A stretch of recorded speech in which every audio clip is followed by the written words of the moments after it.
My apartment is quiet, too quiet. I used to love silence. In it, I could think, work, read. Now it suffocates me like an invisible enemy. I turn on the radio to hear someone's voice and sit by the window. It's starting to rain outside, and I stare at Elizabeth's picture on the table. It's been 2 years, and I still talk to her. My name is Willis Huxley. I'm 67, and I taught physics to kids at Garden City College for 35 years until I retired. After Elizabeth died, I sold our house. I could no longer walk through rooms where every corner reminded me of her. Now I live in an apartment on the second floor of a 3-story building overlooking a small park. I feed the pigeons in the morning and watch old movies in the evening. Between these events is a void with nothing to fill. The phone rings, snapping me out of my daze. It's Lorna, my neighbor Perry's wife, inviting me over for tea. They're the only ones who bring me out of my shell on a regular basis. It's awkward to say no, and I don't want to be honest. Perry has a new pie, she says, and I can feel the smile in her voice. Blueberry, he says he's outdone himself. Half an hour later, I'm already sitting in their kitchen. Perry, a former accountant, found himself cooking after retirement and now experiments with new recipes every week. His pies are really good, though I'll never tell him that. He'd be too proud. How's Bryce? Lorna asks, pouring tea. I haven't seen him in a while. I sigh. My son, my pride and my pain at the same time. 36 years old, insurance appraiser, married to a woman who thinks I'm a burden. Busy as always, I answer, trying to keep my voice casual. Lots of work. Perry hums but doesn't say anything. He knows the truth that Bryce calls me once every 2 weeks, comes over on major holidays, and every conversation we have turns into an awkward recitation of news, as if we were distant relatives instead of father and son. After Elizabeth died, everything changed. Bryce had been there for the first few months, helping with the funeral, with the sale of the house, with the move. But then Odette started acting out. At first it was the little things. Bryce is so tired at work, he needs more rest at home. We have a family dinner planned, just the two of us. We're thinking about the baby. We need to focus on our little family. Odette came into Bryce's life 5 years ago. Tall, slender, with a perpetual half-smile in which I immediately sensed something fake. Elizabeth said I was too hard on her, that I was just jealous of my son. Perhaps there was some truth to that, but I could see Bryce changing around her, becoming more distant, less joking, more accepting of other people's opinions. They bought a house, Perry said suddenly, taking a bite of pie. I freeze with my cup to my mouth. Who did? Your son and his wife. Perry looks at me surprised. Didn't he tell you? The house on Linden Avenue, the red brick one. They moved in last week.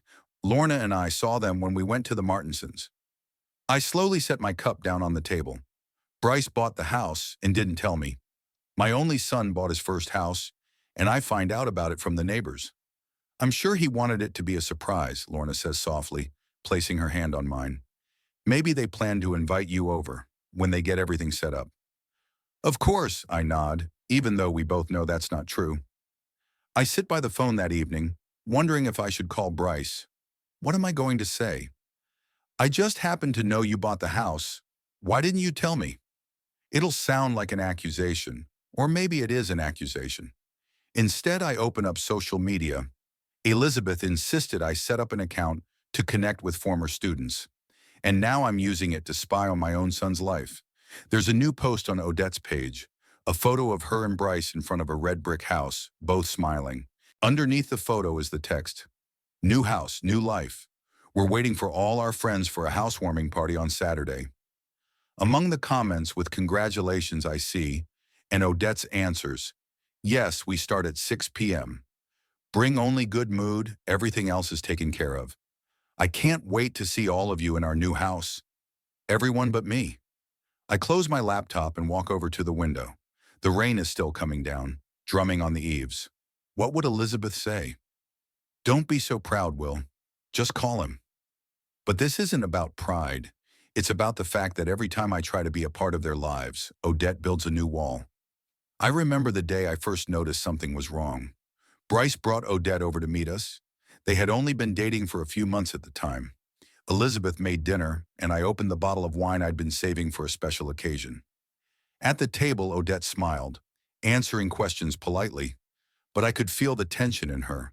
And then Bryce started talking about his childhood, about our family tradition of going camping every summer, and I saw Odette's face change, as if a door had slammed shut. From then on, it happened again and again, every time I tried to share memories of Bryce's past. Every time my son and I started talking about something that brought us together but excluded her. Gradually, Odette started changing plans at the last minute when we made an appointment. Or Bryce would call and apologize that they couldn't make it to dinner because Odette wasn't feeling well. Or they suddenly had other plans. After Elizabeth's death, these tactics became even more obvious. I pour myself a whiskey, just a little, just to warm me up. Lately, I've noticed I've been doing it more often than I should. Elizabeth wouldn't approve. "You weren't invited, Willis," I say to myself. "Accept it with dignity." But then I remember something else. A month ago, during one of our rare calls, Bryce mentioned in passing that Odette had gotten a new job. "An administrative position at Rivers Enterprises," he said proudly. "Much better pay than the dental clinic and growth prospects." Rivers Enterprises, Osman Rivers' company, an old friend of mine. He and I went to university together. Then our paths diverged. He went into business, I into teaching. But we've kept in touch over the years, meeting every few months for a beer and to reminisce about our youth. Osman is a man of principles. His company is known not only for its success, but also for its strict corporate ethics.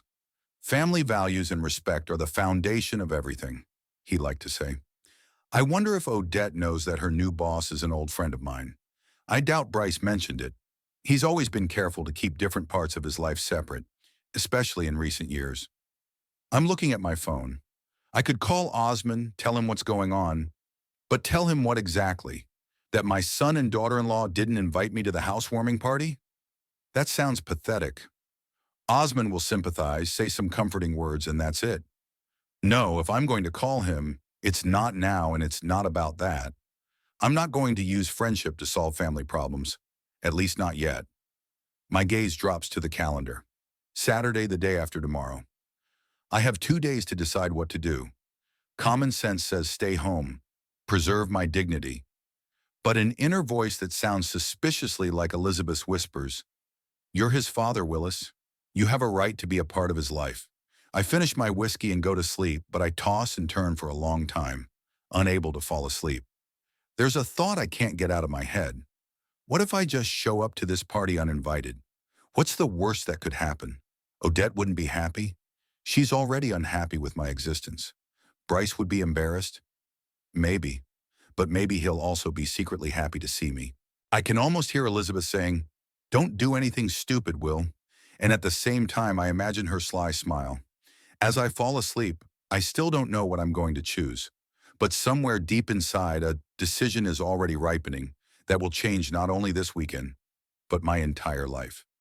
On Saturday, I woke up with a firm resolve. If Bryce didn't invite me to the housewarming party, I would invite myself. A thought that seemed insane just yesterday took shape today and turned into a plan. I spent the morning going through Elizabeth's things that I'd kept in boxes until now. I needed an appropriate gift. What do you get at a housewarming party? Plants, linens, dishes. It all seemed too mundane. I wanted to find something special, something that mattered. In one of the boxes, I found an old silver picture frame, a gift from my parents for Elizabeth and me at our wedding. A beautiful handmade piece finely engraved. We kept our wedding photo in it until the frame faded with time, and Elizabeth replaced it with a more modern one. I polished the silver to a high shine. The perfect gift, a piece of family history that Bryce could continue in his new home. Toward evening, I began to get ready. Wore my best tweed jacket that Elizabeth had given me for my 60th birthday, a dark blue shirt, gray slacks. I combed my hair especially carefully, trying to hide the bald spots. The mirror reflected an elderly man trying to look presentable. I can't say I was impressed, but I did my best. Bryce and Odette's house was a 20-minute walk from my apartment. I could have taken a cab, but I decided to walk. I needed to gather my thoughts. It was a clear evening, with a light breeze. I walked down the quiet streets of Garden City, clutching the neatly wrapped photo frame in my hand, and rehearsed in my head what I was going to say. "Congratulations on your housewarming. Sorry for the intrusion. Just wanted to congratulate you in person. The house turned out to be exactly as I'd envisioned. 2 stories, red brick, with a small manicured garden. A typical house for a young middle-class family. The windows glowed with warm light, and music and laughter came from the open windows. Several cars were parked in the driveway. The guests had already gathered. I stopped at the gate, suddenly hesitant. Maybe this was a bad idea after all, but it was too late to back out. I took a deep breath and went to the door. The bell rang with a melodic chime inside the house. The door was opened by Bryce, wearing a light blue shirt, a glass of wine in his hand, smiling. His smile froze when he saw me. "Dad?" His voice was quiet. His eyes widened in surprise. "What are you doing here?" "I came to wish you a happy housewarming." I tried to keep my voice casual and held out a package to him. "It's for you and Odette. A little gift." Bryce took it awkwardly, shifting from foot to foot.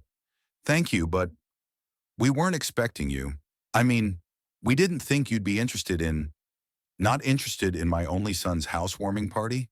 I smiled, pretending not to notice his embarrassment. "May I come in? Or do you prefer your old man freezing on the doorstep?"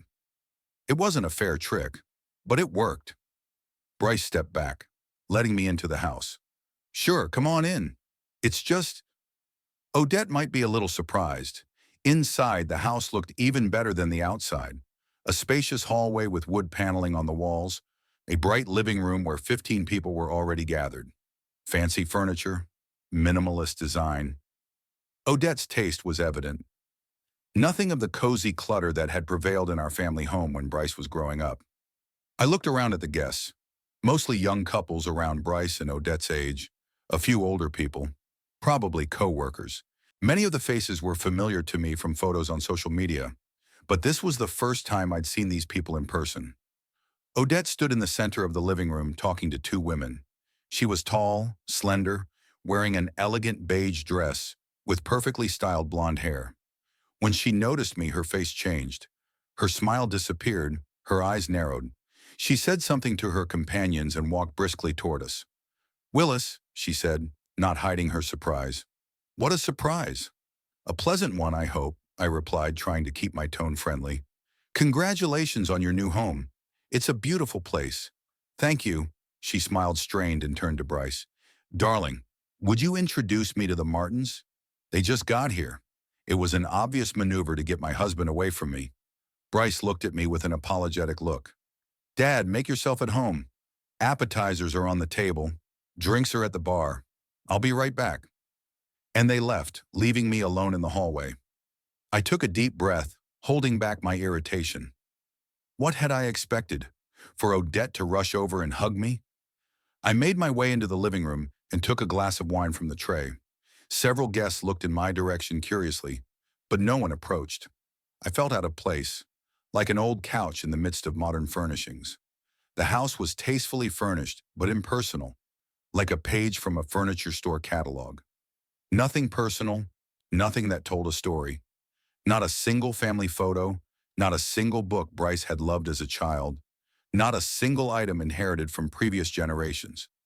I slowly made my way around the first-floor rooms, looking at my son's new abode. The kitchen was striking with modern appliances Elizabeth could only dream of. The dining room looked as if it had never been eaten in. Perfectly arranged chairs, impeccable service. A small office at the end of the corridor with a neat desk and empty shelves was the only place that looked as if it had not yet been cleaned. On the desk were papers and Bryce's laptop. Back in the living room, I noticed a middle-aged woman watching me with a slight smile. She approached, extending her hand. "You must be Bryce's father. I'm Helen, Odette's roommate from the previous apartment. We haven't been introduced, but the resemblance is obvious. Willis Huxley." I shook her hand. "Nice to meet you." "I have to admit, I'm surprised to see you here," she said, sipping from her glass. "Odette said that you two don't get along very well." "Did she?" I raised an eyebrow. "What exactly did she say?" Helen looked embarrassed, clearly regretting what she'd said. "Nothing specific. Just, I got the impression that things were tense." "Families can be complicated," I answered evasively, "especially when daughters-in-law and mothers-in-law show up." She laughed and the tension eased. Oh, I understand. I have 3 kids myself, all married. Sometimes family dinners turn into diplomatic negotiations. We talked some more about Garden City, about how the city was changing, about her children. Helen was a pleasant conversationalist, but I sensed she was avoiding talking about Odette and Bryce in my presence. Out of the corner of my eye, I noticed Odette watching us, standing at the other end of the room. She said something to Bryce, and he quickly walked over to us. "Dad, I see you've already met Helen," he said, trying to sound casual. "Would you like me to show you the house?" It was an obvious attempt to draw me away from the other guests, but I didn't resist. We went up to the second floor, where Bryce quickly showed me the bedrooms and bathrooms. Everything was as impersonal as it was downstairs. "This is where the nursery will be," he said, opening the door to an empty room painted a soft yellow. "Someday, are you planning a baby?" I asked, feeling my heart clench. Elizabeth had so dreamed of grandchildren. "Not yet," Bryce answered quickly. "Odette wants to build a career first, and we just moved in. We need to get settled in." I nodded, not knowing what to say. Up until a few years ago, we could talk to my son about anything. Now every conversation was like dancing through a minefield. "Bryce," I began as we walked back downstairs, "why didn't you tell me about the house?" He stopped on the steps without looking at me. "I was going to. It's just, it all happened so fast. We saw the listing, fell in love with the house, took out a mortgage. Then the move, the renovations. There was no time. No time to make a phone call?" I tried not to sound accusatory, but I guess I didn't succeed. "Dad, don't start," Bryce sighed. "Not today, okay? We're having a party." I corrected. "You're having a party that I wasn't invited to." Bryce finally looked at me, a mixture of guilt and annoyance in his eyes. "Odette thought you wouldn't be interested, that it was hard for you to be around big groups after your mom died." "Did you? What did you think?" "Yeah," he hesitated. I didn't want to argue with her. We went down to the living room, where the guests were already in small groups. Odette stood by the fireplace, surrounded by listeners. Her voice, ringing and confident, overlapped the background music. "The principal said I was just the person they were looking for." "You have potential, Ms. Huxley," he said. "I have a meeting with the department heads as early as next week, and I'll be overseeing a few projects." She was talking about her new job at the Osman company, not realizing I was listening. Her face was glowing with pride, her hands moving expressively, emphasizing every word. This Odette was very different from the cold woman who'd met me at the door. Bryce looked at his wife with undisguised admiration. I remembered the way he'd looked at his mother, with the same expression of absolute certainty that everything would be okay as long as she was around. He'd looked at me that way once too. "Amazing," someone in the audience said.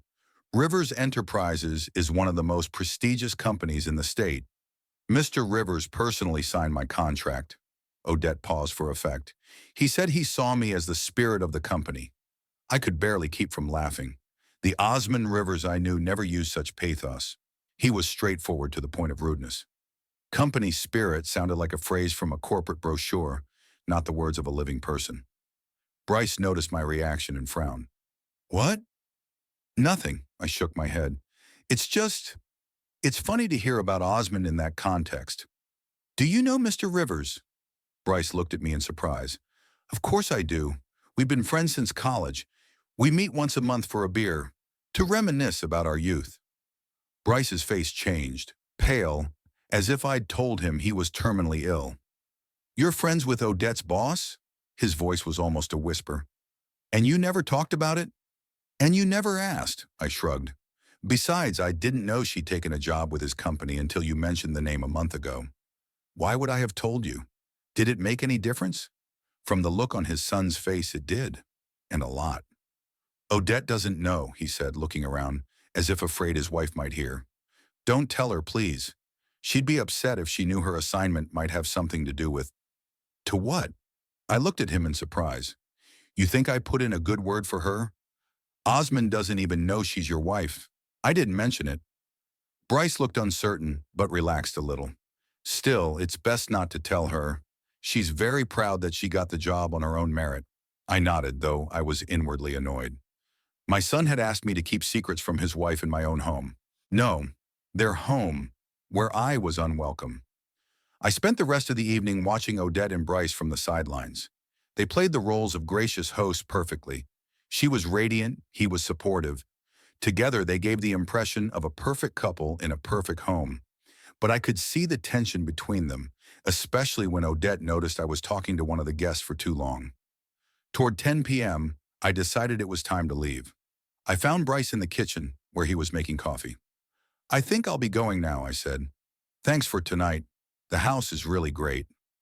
Bryce nodded without looking at me. "Thanks for coming," he said mechanically. "Thanks for the gift, too." I waited for him to offer to walk me out, but he kept fiddling with the coffee pot. I took the hint. "Give Odette my best wishes," I said, heading for the exit. Be happy, son."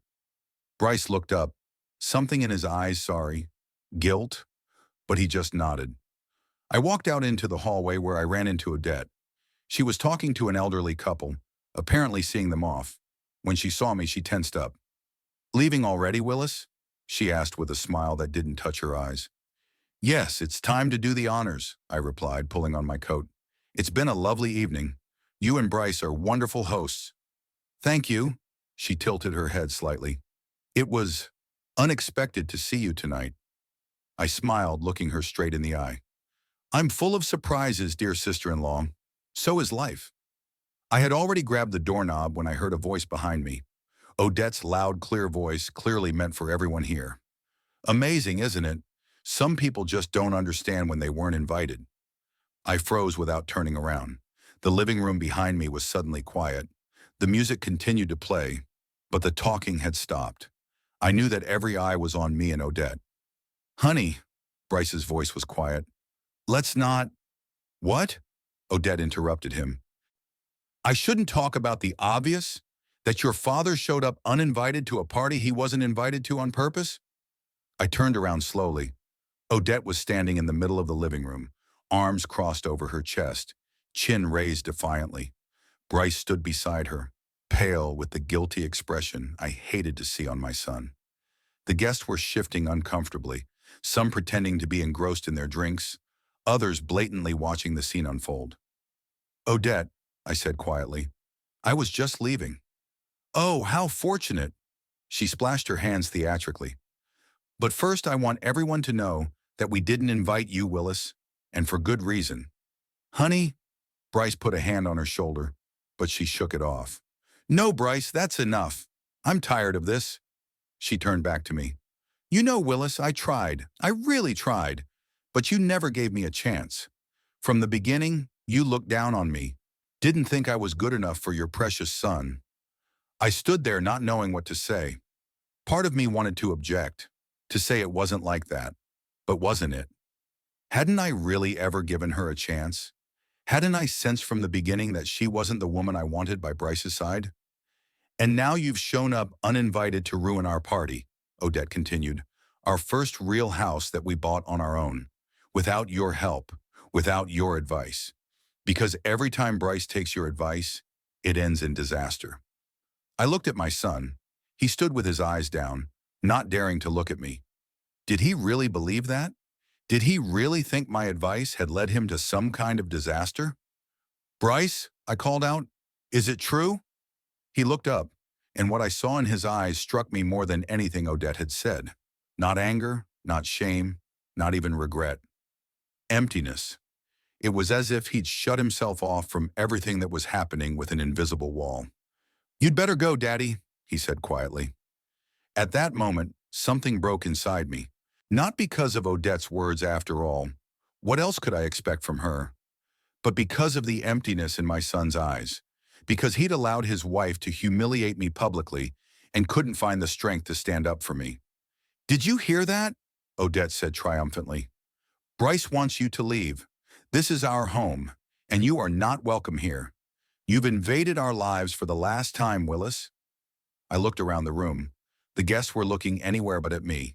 Some looked embarrassed, others secretly pleased with the unexpected drama. The elderly couple at the window, the same people Odette had been talking to in the hallway, were looking at me with obvious sympathy. I could have made a scene. I could have responded to Odette, blamed her for everything that had come to a head over the years. I could have tried to get through to Bryce, make him choose between us, but something told me he'd already made his choice. Okay, I said simply. Odette blinked, clearly expecting a different reaction. Okay? Yeah, I nodded. You're right, I'm leaving. I turned toward the door, feeling the stares of everyone there. My hand found the doorknob on its own. Opening the door, I heard Odette whisper behind me, "That's it? You're just going to leave?" She wanted a fight, wanted me to give her a reason to look like a victim. I didn't give her that pleasure. The evening air was cool after the stuffy living room. I inhaled deeply, feeling the rage bubbling inside subside, giving way to a cold, calculating anger. I stepped off the porch and walked down the path without turning around. It wasn't until I was outside under a streetlight that I stopped.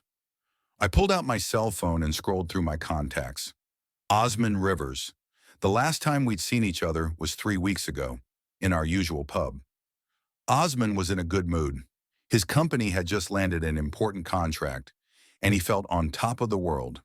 He'd always been like that, assertive, energetic, successful, the complete opposite of me, a humble physics teacher.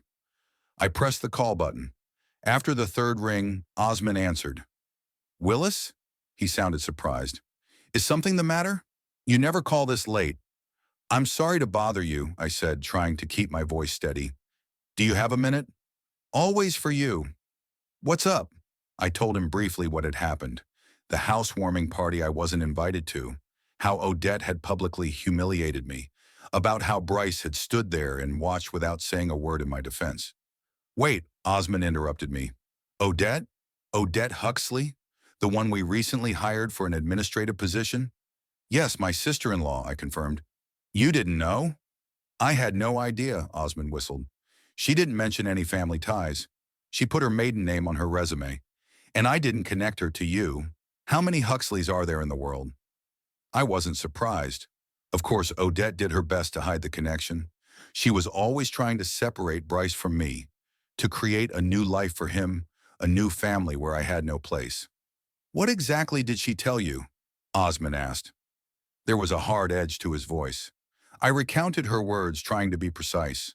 Osman's voice grew colder with each word. "You know, Willis," he said at last, "I've always appreciated that you're a gentleman, even in the most difficult situations. But sometimes that quality works against you." "What do you mean?" "I mean that some people deserve a lesson, and your sister-in-law seems to be one of them." "Osman," I began uncertainly, "I don't want you to—" "Where are you now?"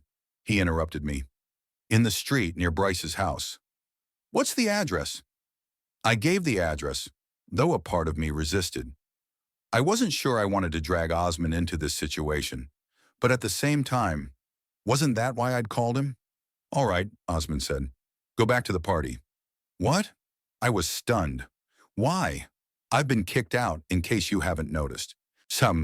You go back, say you forgot something, or just come in and pretend like nothing happened. Odette's gonna be pissed.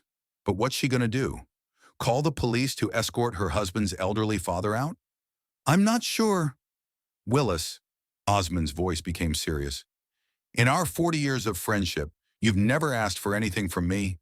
You've never taken advantage of our relationship. Let me do this for you." I remained silent, not knowing what to say.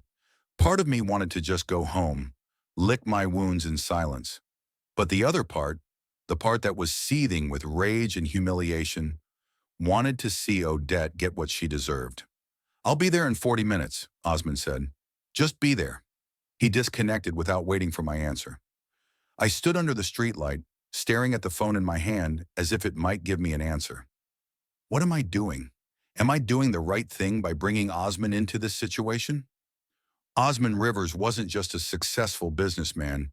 He was a man of principles, sometimes to the point of fanaticism. Rivers Enterprises was famous not only for its financial success, but also for its special corporate culture. Osman believed that business should not only be profitable, but also ethical.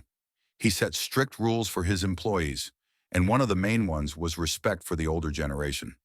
"Our parents and grandfathers built the world we live in," he liked to say. "They deserve our respect not because they are older, but because they paved the way for us." This philosophy was no idle sound. Osman's company had a whole system of values, and employees were evaluated not only on their professional qualities, but also on their conformity to those values. Osman could forgive a mistake in work, but never a violation of ethical principles.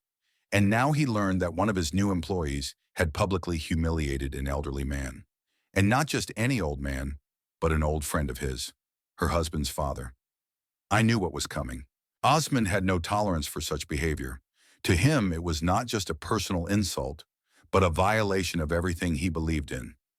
I turned and looked at Bryce and Odette's house. The windows were still lit up. The music was playing. The party was going on as if nothing had happened. Like I was never even there. 40 minutes. Osman said he'd be there in 40 minutes. What am I going to do in the meantime? Stand here in the street like a beaten dog? Or go home and forget all about it? No, I wasn't going to run away. Not this time. I determinedly headed back towards the house. When I reached the door, I didn't ring the bell.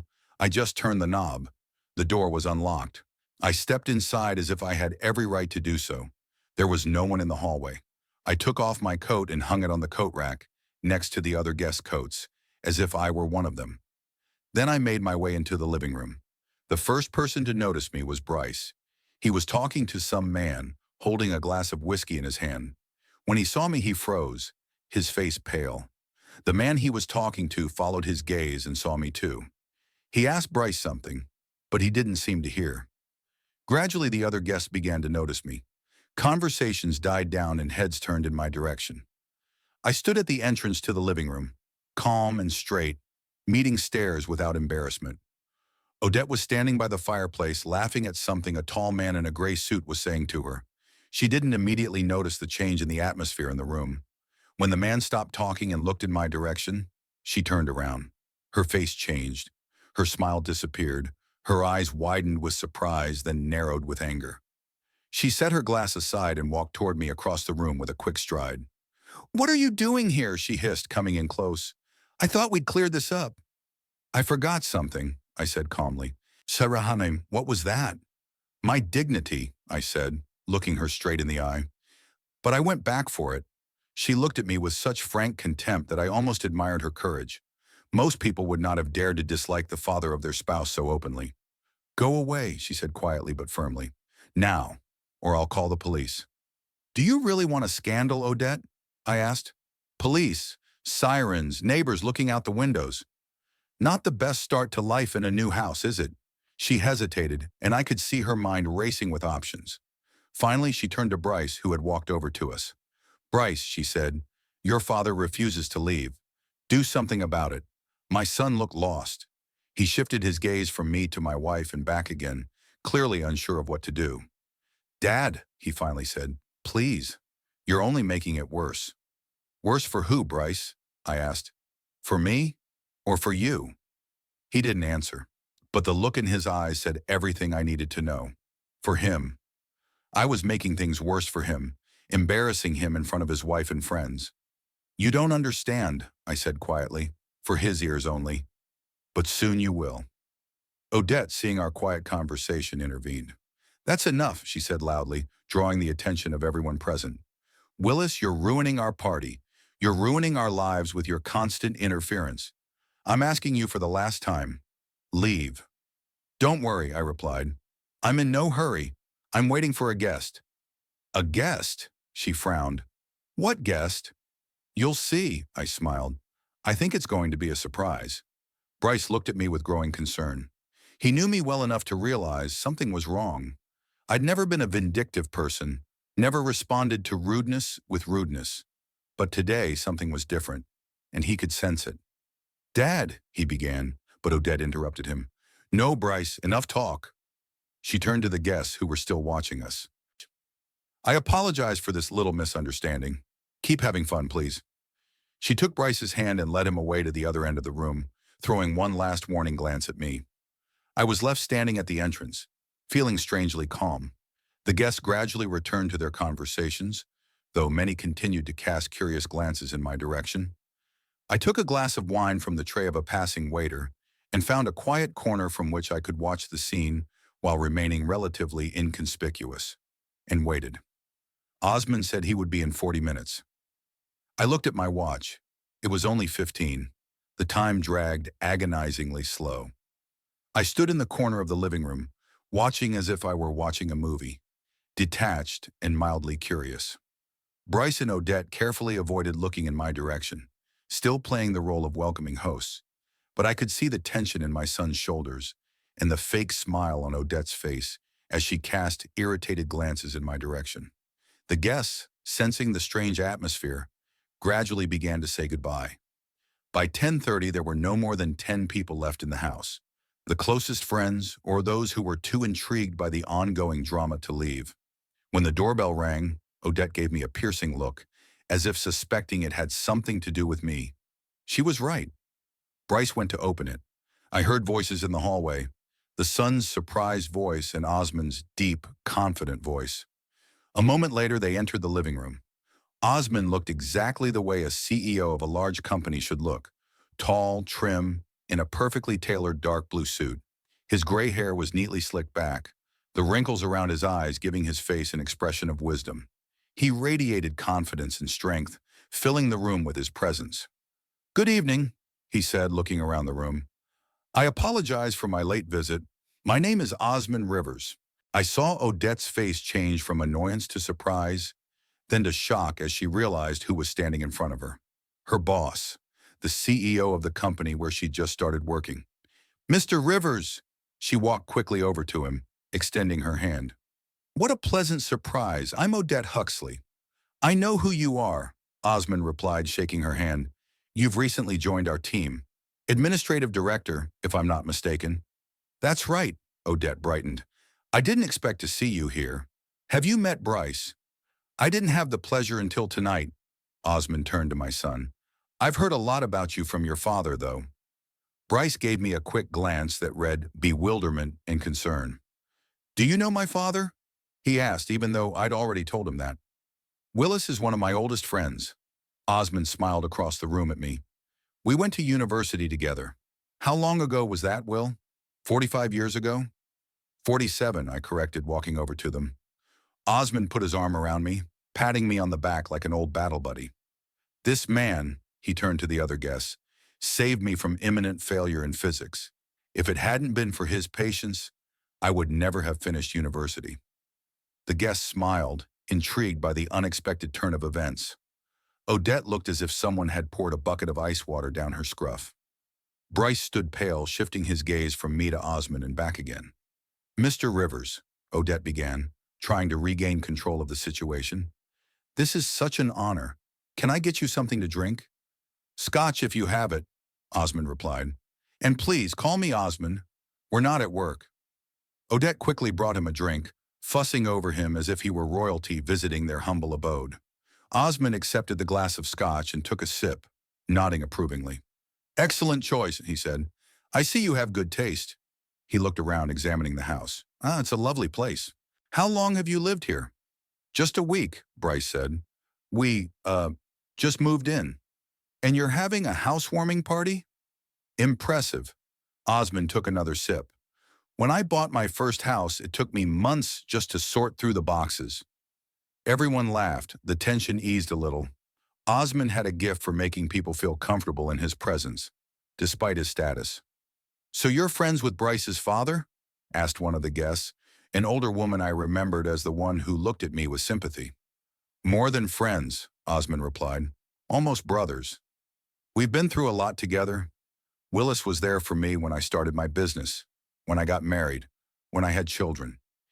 He even loaned me money back when Rivers Enterprises was just a dream and a couple of desks in a rented garage." I saw Odette's eyes widen. She didn't know that part of the story, didn't know that the company she was so proud to work for existed in part because of me. "Willis never told us about it," Bryce said, giving me an odd look. "He's modest." Osman put a hand on my shoulder. "He always has been. But I owe him a lot. Not just the money, which, by the way, I paid back with interest," he grinned, "but the moral support, the philosophy that formed the basis of my company." "Philosophy?" Odette asked, trying to look interested. Osman nodded, his face serious. "Rivers Enterprises is not just a business. It's a system of values. And one of the core values is respect for the older generation. The room fell silent. Odette froze with her glass in her hand, her smile strained. Interesting, she said. Yeah, I share those values. You do? Osman raised an eyebrow. I'm glad to hear it.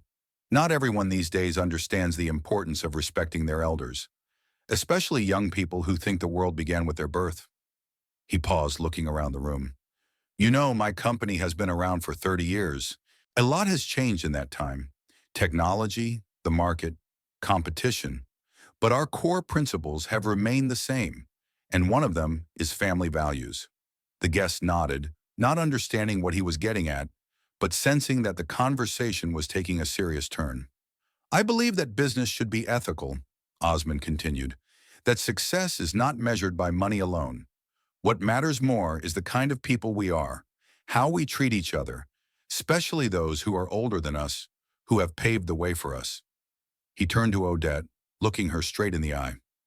When I hire new employees, I look not only at their professional qualities, but also at their character, how they treat their parents, how they treat the elderly, because that says more about them than any resume. Odette paled. She was beginning to realize where the conversation was going. Bryce looked worried too, his eyes darting between me, Osman, and his wife. Tell us more about your company, the other guest asked, clearly unaware of the growing tension. Osman smiled at her. With pleasure. Rivers Enterprises started out as a small consulting firm. Now we have over 2,000 employees nationwide. We advise major corporations on management, marketing, finance. He took a sip of scotch. But you know what's interesting? Despite our growth, we maintain a family atmosphere. I know the names of most of the employees. I know their family histories, because it's important to me that everyone in the company shares our values. Osman walked over to the fireplace, looking at the photos on the mantelpiece. There were pictures of Bryce and Odette, of their friends, of Odette's parents. But there were no pictures of Elizabeth or me. Interesting, he said, as if by chance. I don't see any pictures of Bryce's parents. All eyes turned to the owners of the house. Bryce coughed awkwardly. We haven't unpacked everything yet, he said. Putty. Bryce's mom died 2 years ago, Odette added, as if that explained the absence of my pictures too. I'm sorry, Osman turned to Bryce. Losing a parent is hard. It's all the more important to appreciate those who are left behind. Bryce nodded, not looking at me or Osman. You know, Osman continued, now addressing the crowd. We have a tradition at our company. Every year we have Family Day. Employees come with their parents, spouses, children. It helps us remember that behind every professional is a person with a history, with roots. He turned to Odette. You're a recent addition to our staff, Odette. I hope to see you at the next Family Day, with your husband and, of course, your father-in-law.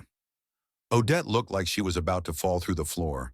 She opened her mouth to say something, but Osman didn't give her the chance. Do you know what else is interesting about our corporate culture? He asked. The way we approach conflict. I believe that any conflict can be resolved if both sides show respect and a willingness to listen. He paused, looking around the room as if gauging the audience's reaction. But there are some things I find unacceptable. Absolutely unacceptable. And one of them is disrespect for the older generation. The room fell into silence. Even the music seemed to become quieter, although no one touched the stereo. Everyone present sensed that something important was happening, though not everyone realized what it was. Osman set his glass on the mantelpiece and turned to Odette. Miss Huxley, he said, and there was no warmth left in his voice. When we hired you, we looked at your resume, your experience, your references, but it turns out we missed something important. Odette turned even paler, if that was possible. What do you mean? She asked in a shaky voice. I mean that you didn't indicate on your form that your father-in-law is an old friend of mine, Osman replied. Not that it was necessary, but now I wonder why. Bryce stepped forward as if trying to get between his wife and Osman. Mr. Rivers, he began, but Osman raised a hand to stop him.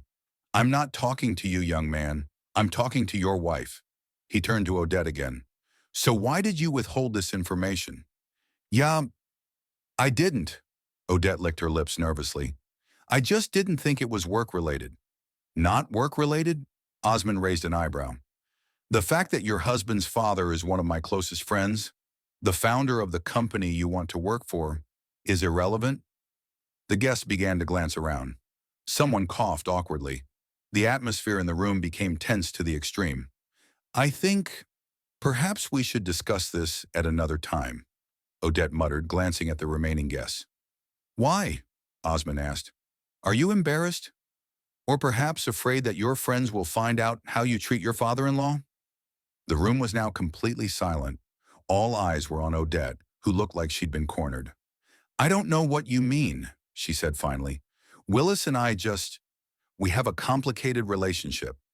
Complicated relationship, Osman repeated. That's an interesting way of putting it.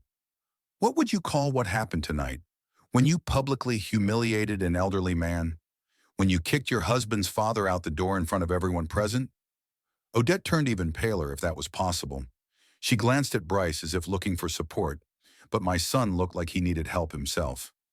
The guests glanced around, and some began to quietly make their way toward the exit, feeling uncomfortable in the midst of the family uproar.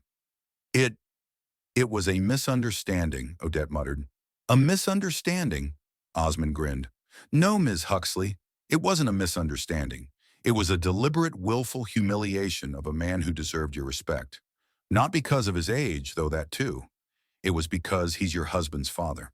The man who had raised and nurtured Bryce made him the man you had come to love.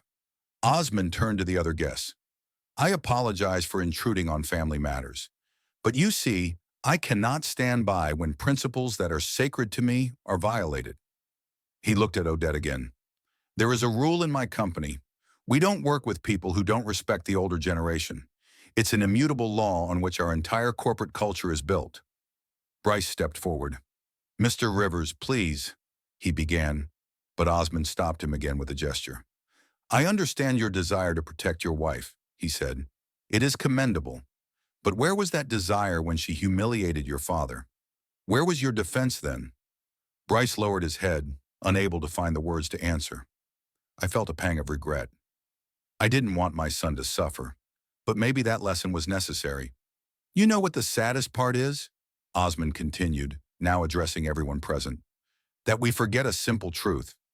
How we treat our elders is how the next generation will treat us. It's a law of life as immutable as the laws of physics that Willis taught his students. He turned to Odette, his gaze cold and assessing. I am forced to reconsider your position in the company, Ms. Huxley. A man who has no respect for his own family cannot be part of our corporate family. The guests gasped. Bryce stepped forward, his face contorted with alarm. Mr. Rivers, please, he said. Don't punish Odette for a family conflict. It's unfair. Unfair? Osmond raised an eyebrow. What's fair, young man? The way she treats your father? Do you think that's fair? Bryce stood, eyes downcast, unable to find an answer to Osmond's question. The silence in the room became almost palpable.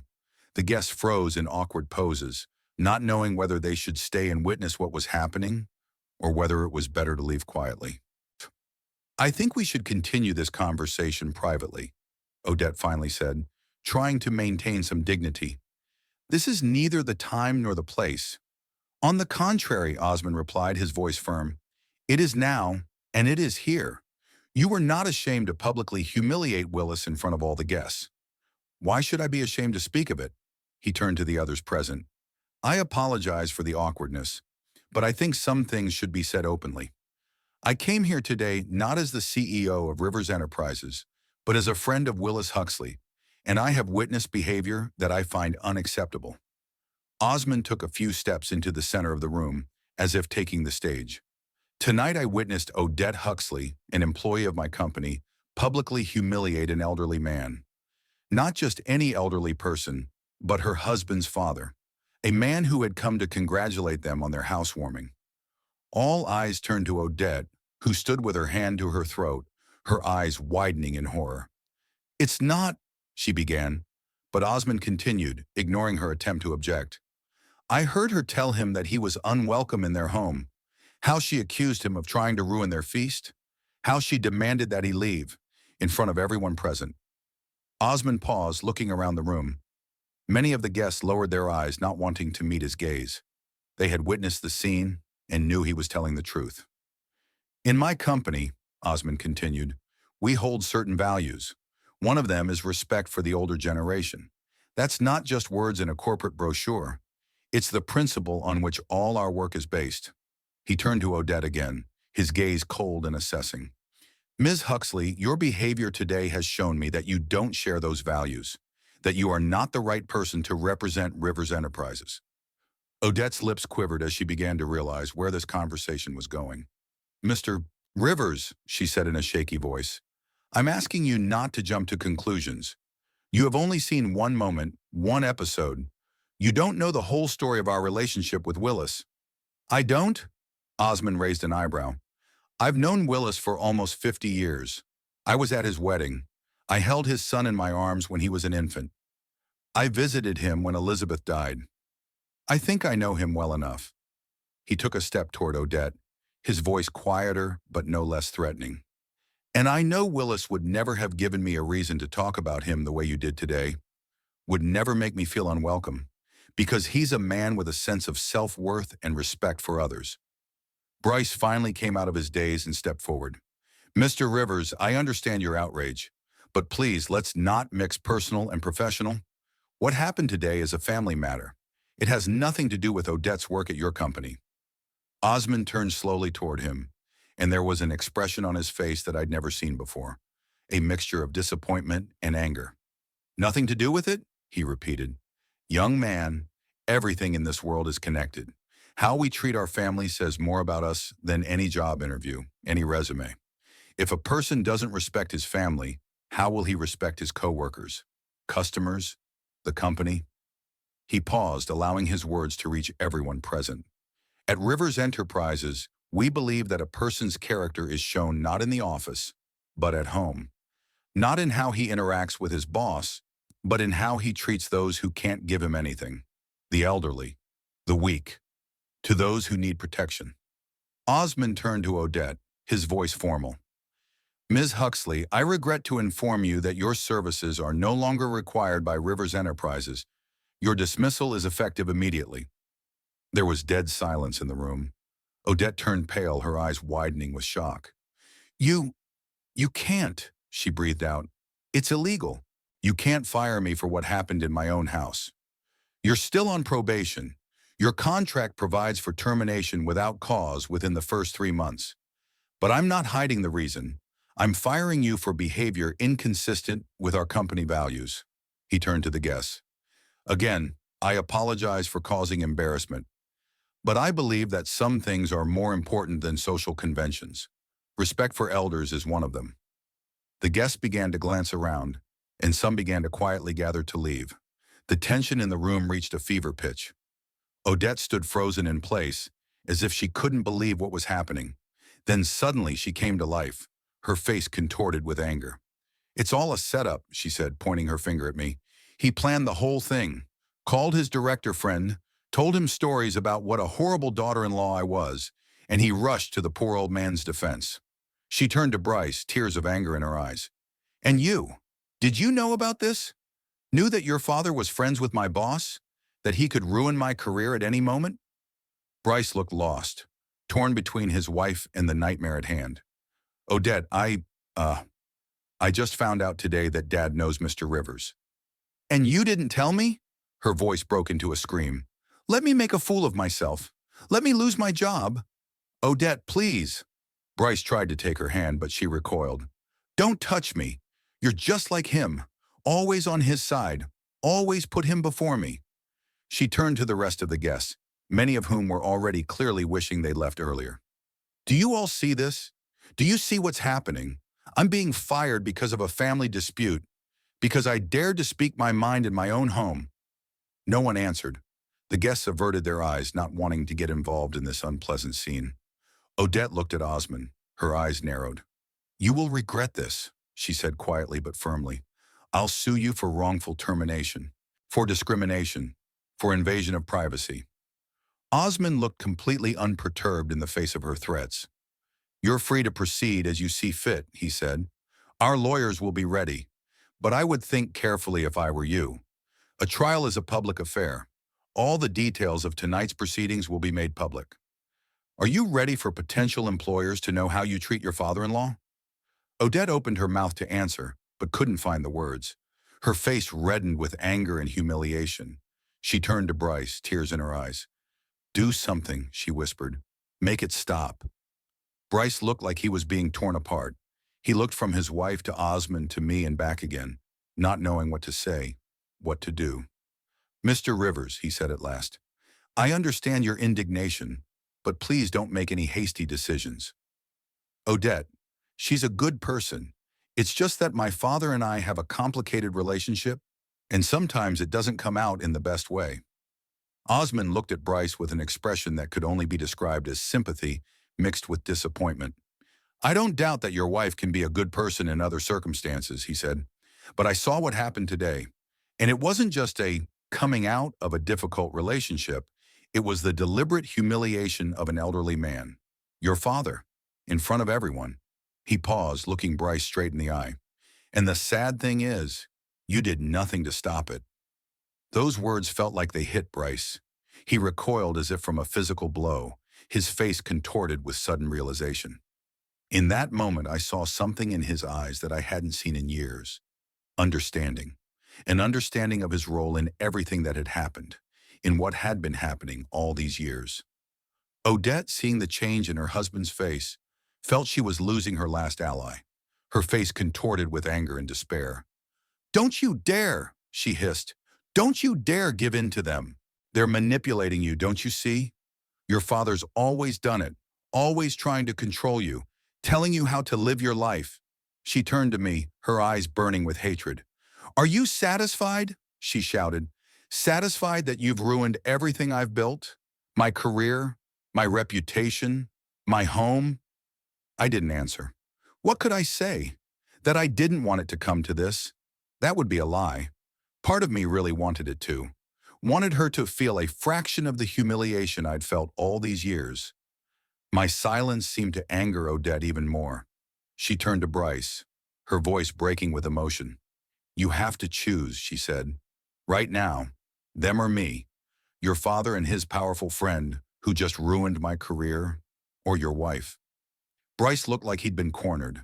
His eyes darted back and forth between us, opening and closing his mouth, unable to find the words. Odette, he finally said, don't make me make that choice. Not now. Not like this. Her face contorted, as if she'd heard something she hadn't expected, as if she'd been sure up until that moment that Bryce would always choose her, no matter what. So it's like this, she whispered. You choose them.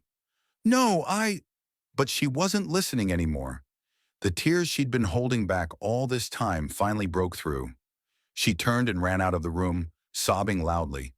Bryce made a move to follow her, but stopped, glaring at me and at Osman. He looked completely lost, as if the ground had gone out from under his feet. Go, I said quietly.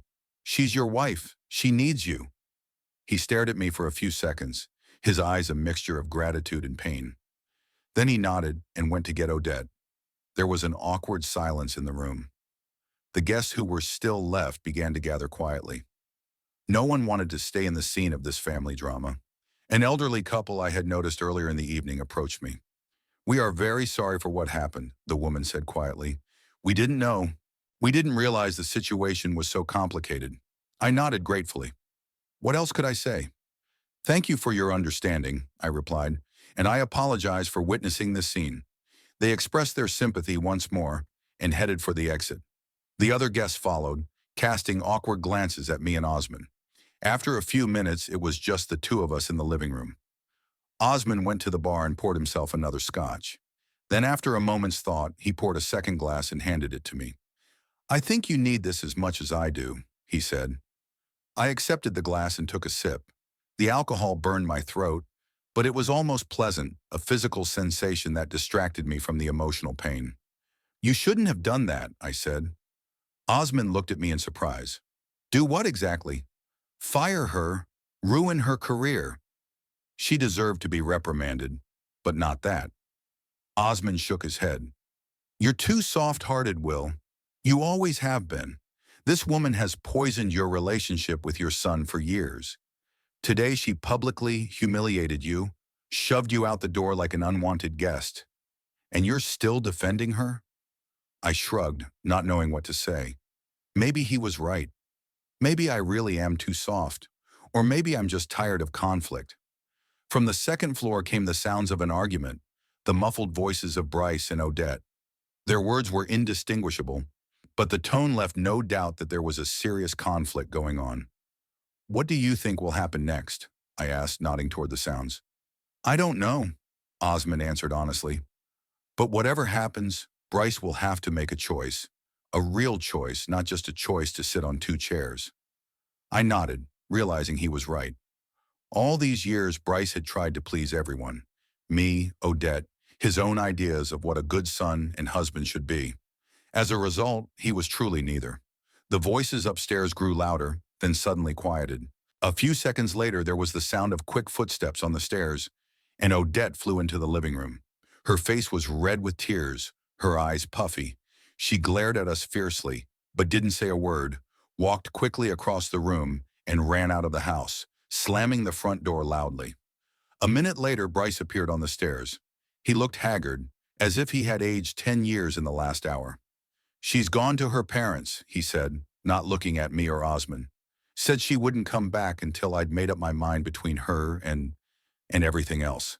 He sank down on the couch, hiding his face in his hands. "What have I done?" he muttered. "What have we all done?" I didn't know what to say. I didn't know if there was even a right answer in a situation like this. The housewarming party had turned into a nightmare that would probably change the lives of all of us forever. I got home well past midnight. Osman offered me a ride, but I preferred to walk. I needed to get my thoughts in order. The night air of Garden City was fresh and clear, and the stars looked down from the sky as blankly as ever. The world continued to exist, despite the little drama that had played out tonight at my son's house. My apartment greeted me with silence and darkness. I turned on the light in the hallway, took off my coat, walked to the kitchen, and poured myself a glass of water. I didn't feel like drinking. It was just a familiar ritual, something ordinary to hold on to in this evening full of upheaval. I sat down at the kitchen table and looked at the picture of Elizabeth that stood on the windowsill. What would she say about tonight? Would she approve of my actions or disapprove?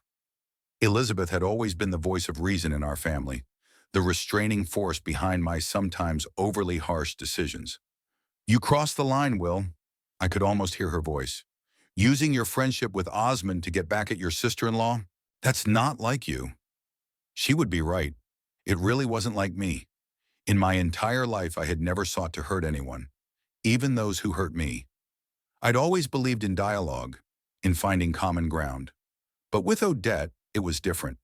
From the beginning, she saw me as an enemy, a rival in the struggle to influence Bryce. And gradually I began to think she was right. We were really on opposite sides of the barricades. After Elizabeth's death, things only got worse. Odette must have decided that now that my main protector was gone, it was time to pull me away from my son. And she almost succeeded.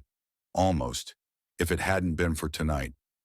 I replayed the events of the housewarming party in my head, the humiliation I'd felt when Odette had publicly kicked me out the door. My call to Osman, his arrival and his unexpectedly harsh reaction. Odette's dismissal and her tantrum. Bryce, frozen between us, not knowing who to choose. Was it justice or just revenge? And if revenge, was it justified? I couldn't find answers to those questions. Part of me felt satisfied that Odette had finally gotten what she deserved for her years of neglecting me. But another part felt ashamed that I had stooped to her level, using power and connections to hurt her. More importantly, what would happen to Bryce? To my only son, the one I loved more than life, against all odds? I didn't know how long I sat like that, looking at Elizabeth's picture and asking questions that had no answers. The doorbell rang, snapping me out of my reverie. I looked at the clock, almost 3 in the morning. Who could have come at this hour? Opening the door, I saw Bryce. He looked exhausted. Wrinkled clothes, red eyes, stubble on his cheeks. He looked at me like he didn't recognize me, with confusion and something akin to fear. "May I come in?" he asked quietly. I stepped back silently, letting him into the apartment. We walked into the kitchen, and I automatically put the kettle on. Bryce sat at the table, staring into the void in front of him. "How's Odette?" I asked, breaking the silence. "At her parents'," he answered, not looking up. "She won't talk to me. Said I betrayed her." I nodded, not knowing what to say. The kettle boiled, and I made tea and set 2 cups on the table. Bryce wrapped his palm around mine, as if trying to get warm, even though the apartment was warm. "Why did you do that, Dad?" he asked finally, looking up at me. "Why did you call Osman? Why did you put on this whole spectacle?" I wondered. What could I say? That I'd been hurt and humiliated by Odette's behavior? That I'd endured her neglect for years and finally snapped? It would all sound like an excuse. "I didn't plan for it to turn out this way," I said finally. "When I called Osman, I just wanted to share with a friend. I didn't expect him to react so forceful." "Don't lie," Bryce shook his head. "You knew exactly what he'd do. You knew how principled he was about respecting his elders. You knew he ran the company where Odette worked. You had it all figured out." I didn't say anything. Maybe he was right. Maybe somewhere in the back of my mind I really had counted on this outcome. Maybe that's why I called Osman instead of someone else. "You ruined her career," Bryce continued. "A career she was so proud of. A place she'd earned through her ability and hard work." "That's not entirely true," I countered. "She'd only been at Osman for a few weeks. Hardly a career to speak of." "It's not about timing," Bryce raised his voice. "The point is that you used your connections to get back at her, to punish her for not inviting you to the housewarming party." "Why didn't she invite me?" I asked, feeling a wave of anger rising inside me. "Why did your father, your only surviving bloodline, hear about the house purchase from the neighbors? Why wasn't I invited to a party where even casual acquaintances were gathered?" Bryce averted his eyes. "Someone, you know why?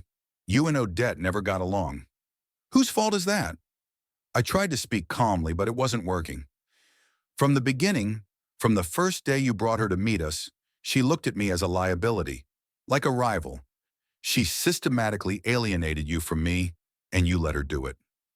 Bryce was silent, staring into his cup. Then he looked up, and I saw so much pain in his eyes that my heart clenched. "I loved you both," he said quietly. "I tried to make everyone happy, but I never could.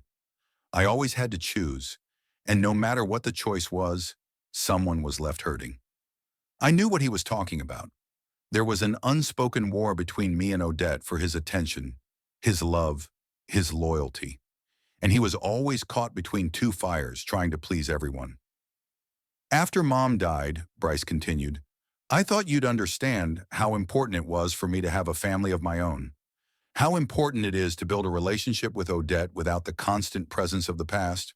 But you didn't, or didn't want to understand." "The past?" I interjected. "Is that what I've become to you? The past? Something to leave behind?" Bryce sighed, running a hand through his hair. "Don't overreact. That's not what I meant. It's just, Odette wanted us to live our own lives, to build something of our own, instead of constantly looking over our shoulders at the Huxley family. And you agreed with her, decided that the traditions you grew up in, the values your mom and I tried to instill in you, all of that had to be thrown away for something of your own." We stared at each other across the table, and I suddenly realized that there was a chasm between us that grew wider with every word, a gap we'd both been creating for years, me with my unwillingness to let him go, him with his desire to please everyone at once. "I didn't come here to argue," Bryce said after a long pause. "I came to ask you to talk to Osman, to convince him to put Odette back to work." I stared at my son, not believing my ears. "Are you serious? After everything she's done? After the way she publicly humiliated me? You expect me to beg for her?" "I expect you to act like a father," Bryce replied, a note of steel in his voice. "Like a man who loves his son and wants him to be happy." "Are you happy with her?" I asked quietly. "Truly happy with a woman who tries to cut you off from your roots? Who sees your father as the enemy?" Bryce didn't answer right away. He looked past me, as if trying to find the answer somewhere in the space of the kitchen. "I was happy," he said finally, "until tonight, until you and Osmond destroyed everything Odette and I had built." His words hit me like a slap in the face. Maybe he was right. Maybe I really had been selfishly meddling in his life without thinking of the consequences. She'll change, Bryce continued. I'll talk to her. I'll explain that she was wrong, that I need to treat you with respect. But to do that, I need your help. I need you to talk to Osman. I was silent, looking at my son. He seemed so sure he could change Odette, make her treat me differently. But I knew it was an illusion. Odette wouldn't change. She could pretend for a while, she could play the role of loving daughter-in-law, but the first chance she got, it would be back to the way it was. No, I said at last. I'm not going to ask Osman to give her job back. Bryce looked at me in disbelief, as if he didn't recognize his own father. You refuse to help me? Your son? I refuse to participate in the farce, I replied. The pretense that everything could be fixed with one conversation. Odette had spent years demonstrating that I was nothing to her, that my feelings, my rights as your father, mean nothing. And tonight she crossed the line. Bryce stood up, his face white with anger. You haven't changed, he said quietly. It always has to be your way. Always your truth above all others. Not true, and you know it, I stood up too. I've always been able to admit my mistakes, always been willing to compromise. But there are some things I can't cross, and disrespect is one of them. We stood across from each other, father and son, bound by blood, but separated by a chasm of mutual resentment and misunderstanding. In that moment, I suddenly saw Bryce as a young man, just as stubborn, just as sure of his rightness, and just as unwilling to listen to the voice of experience. Then there's nothing more to discuss, Bryce said, heading for the exit. I was hoping you'd understand, that you'd remember what it was like to love someone enough to do anything for them. I remember, I replied. That's why I can't do what you're asking me to do. Because I love you and I don't want you to live in a relationship built on lies and pretense. Bryce stopped in the doorway without turning around. Then you're going to have to accept that I'm choosing Odette, that I'm choosing the future over the past. If that's your choice, I'll accept it, I said, feeling something finally break inside. But don't ask me to pretend that I agree with it. Bryce didn't answer. He walked out, closing the door quietly behind him. I heard his footsteps on the stairs, then the sound of the front door of the entryway slamming shut. And silence, the deafening silence of the empty apartment. I went back to the kitchen and sat at the table, staring at the cooled tea in Bryce's cup. Revenge had been exacted. Odette had gotten what she deserved for years of humiliation and neglect. But the price had been too high. I may have lost my son forever. Was I right? Was my pride, my sense of justice, worth the sacrifice? I didn't know. Maybe years from now, looking back, I'll find the answer to that question. Or maybe I wouldn't. A few days later, I was sitting with Osman in our usual pub. He had ordered us a beer, as always, and was now telling us about some new project of his company. I listened, half listening, my mind going back to the conversation I'd had with Bryce the night before. Hey, are you listening to me? Osman snapped his fingers in front of my face. Where are you hovering? Sorry, I sipped my beer. Just thinking about Bryce. Osman nodded understandingly. He called me yesterday, asked me to get his wife back to work. And what did you say? I asked, though I already knew the answer. That I couldn't do it. Osman shrugged his shoulders. That it was a matter of principle. That to compromise on such things was to betray one's own values. I nodded, feeling a strange mixture of satisfaction and bitterness. He must have been angry. He was, Osman grinned. Said I was a stubborn old man like you. That you and I deserved each other. We both laughed, though it was not a happy laugh. Maybe he's right, I said. Maybe we really are too stubborn, holding on to our principles too tightly. Is that a bad thing? Osman looked at me seriously. Isn't that what we taught our children? To stand up for what you believe in? Yes, but I hesitated. But sometimes I wonder what's more important, to be right or to be happy.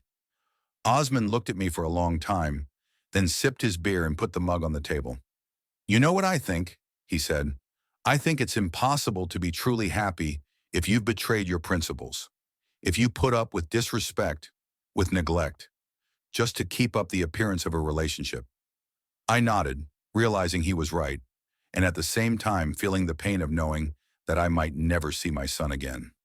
Bryce will be back, Osman said, as if reading my thoughts. Maybe not right away. Maybe he'll need time to sort himself out, to figure out his relationship.